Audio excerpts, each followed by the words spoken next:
Es el programa Charlas de Amparo, nuevamente desde Argos Cursa Radio. Repito, mi nombre es José Eduardo Tellez Espinosa, esto es Charlas de Amparo. El día de hoy vamos a iniciar un nuevo tema muy vinculado con los anteriores que hemos visto. En las últimas semanas estuve hablando sobre las causales de improcedencia en el juicio de amparo. Valdría solamente como repaso hacer referencia respecto a ese tema. Hice todo el análisis de las causas de improcedencia constitucionales, legales, jurisprudenciales, cómo se realizan estas. Y bueno, una parte adicional que podríamos enfatizar son los momentos en que esta se da, pero lo tomaremos como parte de las causas de sobreseimiento. Bienvenidos a todos los argoescuchas, bienvenidos a los seguidores de Charlas de Amparo. Estamos en la recta final de año, con el anhelo de llegar a los 10,000 seguidores en Charlas de Amparo. Entonces, pues bueno, entre todos aprendemos, entre todos escuchamos, Argos Cursa y entre todos enseñamos. Sin mayor preámbulo, abordemos el tema del día de hoy. El tema es el sobreseimiento en el juicio de amparo. ¿Qué es esta institución? Ya hablamos de la improcedencia, obstáculo que se encuentra, que te impide analizar el fondo del asunto.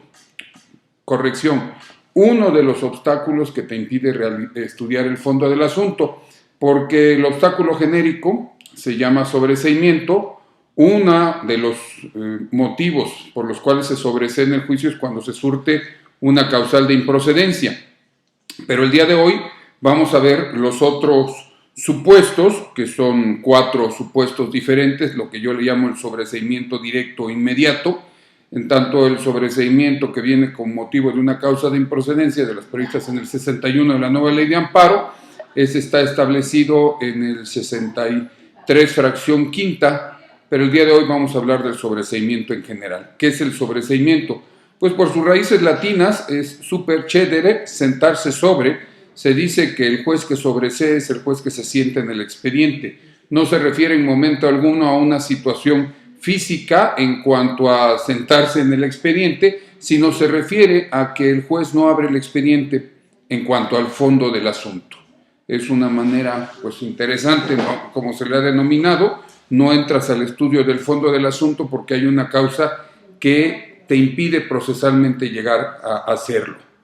¿Cuáles son estas causas? Hablemos de, en primer lugar, el sobreseimiento por desistimiento de la demanda.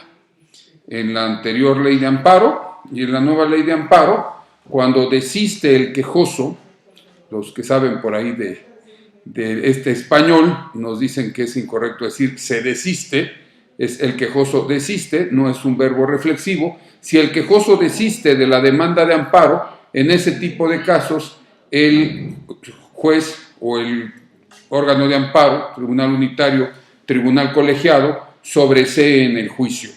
Esto es, no examina el fondo del asunto. Pero es muy interesante saber, bueno, qué es desistir y quién puede desistir.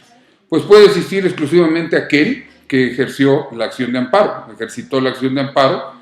Tendría que ser directamente el quejoso, tendría que ser el apoderado si tiene cláusula especial para hacerlo, y en materia agraria, como lo establece el 63, fracción primera, segundo párrafo, se requiere forzosamente que haya un consentimiento expreso a través de, para efectos del desistimiento, un acuerdo de una asamblea general de ejidatarios o comuneros.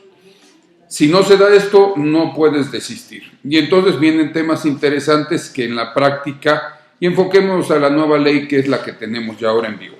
Insistiré, de repente me preguntan, ¿por qué sigo hablando de la anterior ley? Pues por el sexto transitorio de la nueva ley de amparo, que establece que para poder saber si la jurisprudencia que se ha emitido de conformidad con la ley de amparo anterior sigue vigente, hay que determinar si se contrapone algún artículo de la nueva ley, y sobre todo, como la jurisprudencia es fuente del derecho y en más de una ocasión en el amparo vamos a acudir al mismo, eso traerá como consecuencia, perdón, me están aquí bromeando de la cabina, no sé qué dicen, si quieren salir en cámara, adelante, ingeniera, por favor. Le vamos a invitar a la ingeniera Soledad a que salga en cámara porque ella me está tomando una foto. Ahora yo le voy a pedir que vengan Soledad y Marifer para que las conozcan como parte de los regalos de Navidad. Ya le dije a mi mujer que son 2 viejitas, se va a dar cuenta que no no son así. ¿Ya? Hola. ¿Sí? ¿Ya va a venir? Viene con nosotros la ingeniera Soledad en este momento. Bueno, después del corte. Dice, bueno, portémonos serios. Entonces, ¿qué ha pasado en el tema del desistimiento? En el desistimiento pasa algo muy peculiar. En el caso del desistimiento puede haber desistimiento de la acción y desistimiento del recurso. Cuando desistes de la acción o de la demanda, se sobresee en el juicio. Cuando desistes de un recurso, queda firme el recurso, queda firme el acuerdo que se impugnó. Entonces, desistes del recurso, queda firme el acuerdo, desistes de la demanda, se sobresee en el juicio de amparo, conforme ahora el artículo 63, fracción primera de la nueva ley de amparo. Desde ese punto de vista, ahora lo que establece, vamos a hablar de la primera hipótesis del 63, fracción primera, lo que establece es el sobreseimiento del juicio de amparo procede cuando, estamos hablando del artículo 63, fracción primera, el quejoso desista de la demanda, primer supuesto, o no la ratifique en los casos en que la ley establezca ese requerimiento.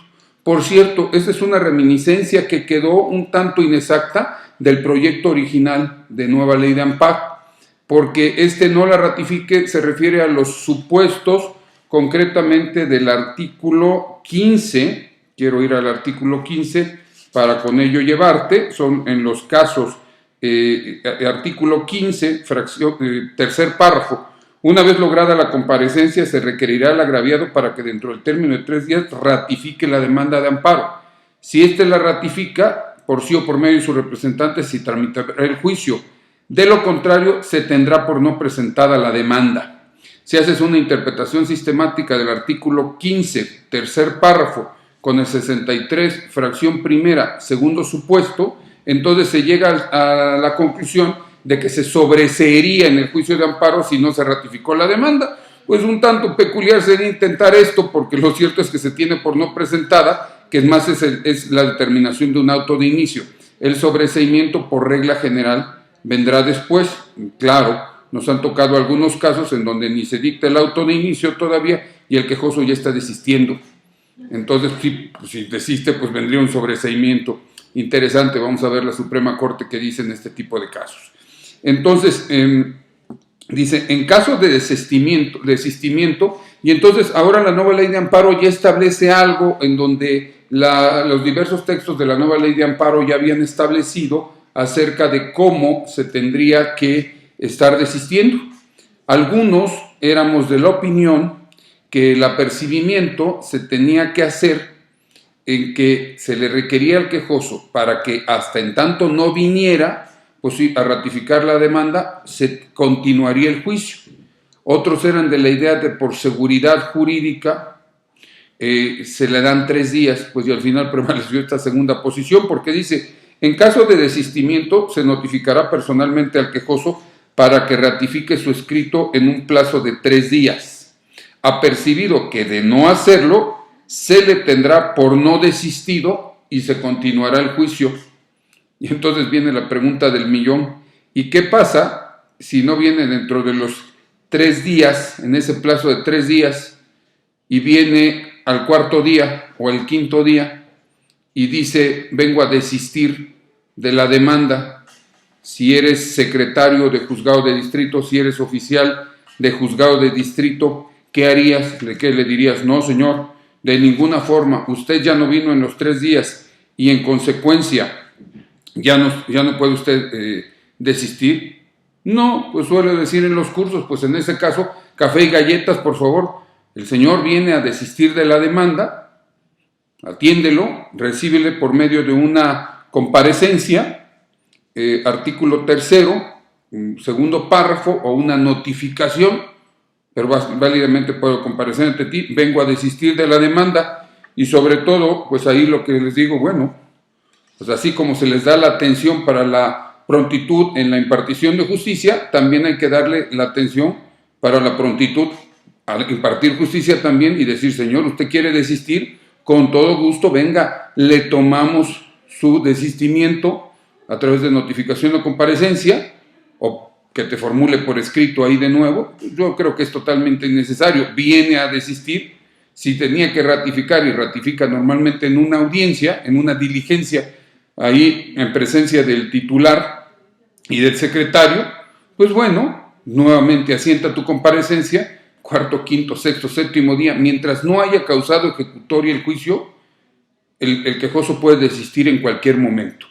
Desde luego este apercibimiento del 63 fracción primera es para darle alguna seguridad en el sentido de, bueno, quieres desistir, pues ven, te doy el término genérico de 3 días. Recuerdo algún caso por allá del 2008 que el quejoso llegó después y decía, no, es que yo quiero ratificarle ahorita. Bueno, ¿qué te cuesta? Si estás dentro del Poder Judicial Federal, pues desde luego tómale la diligencia de inmediato, que ratifique. Es una manera de impartir justicia.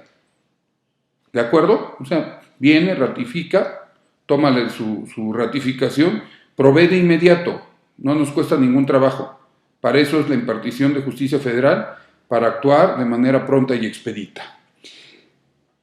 Entonces, reitero, 63 fracción primera, causal de sobreseimiento, si el quejoso desiste del juicio o no ratifica la demanda en esos casos específicos, entonces se sobresee en el juicio por desistimiento. Si se trata de amparo agrario colectivo, entonces se requiere forzosamente acuerdo de la asamblea, leamos el segundo párrafo, fracción tercera, no obstante, cuando se reclamen actos que tengan o puedan tener como consecuencia privar de la propiedad o de la posesión y disfrute de sus tierras, aguas, puestos y montes a los ejidos o núcleos de población que de hecho por derecho guardan el Estado comunal, no procede el desistimiento del juicio o de los recursos o el consentimiento expreso de los propios actos, salvo que lo acuerde expresamente la Asamblea, pero uno y otro sí podrán decretarse en su beneficio.